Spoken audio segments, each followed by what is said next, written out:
Want to build a stronger business strategy? In this video, we'll show you how to use the business model canvas to visualize, design, and pivot your entire business model. First things first, what is a business model canvas? It's a strategic management tool that lets you visualize and assess your business idea on a single high-level page. The business model canvas is different from a traditional business plan. Rather than a dense 60-page document, the canvas is built for speed, allowing you to iterate on your ideas in real time. Business model canvas versus lean canvas. Use the standard canvas for holistic business health. Choose the lean canvas if you're a startup, focusing primarily on problems and solutions. To understand how your business creates value, you need to look at the foundations. Let's break down the 9 building blocks of the business model canvas.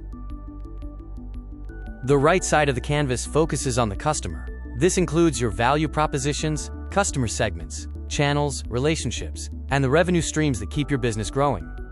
The left side covers your infrastructure. You'll identify key activities, resources, and partners needed to deliver your value, along with the cost structure required to operate.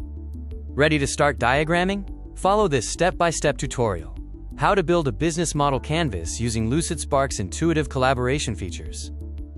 Open the Lucidspark template library and search for Business Model Canvas. Drag the template onto your board to give your team a shared space to brainstorm. Start with your customer segments. Use sticky notes to identify exactly who you are serving, then map out the specific value you provide to those groups. What are the common pitfalls when building a business model canvas? Many teams work in silos or overcomplicate their blocks. Keep your ideas concise and collaborate in real time. Now you're ready to design a winning strategy. Sign up for a free Lucid account today and start building your own business model canvas.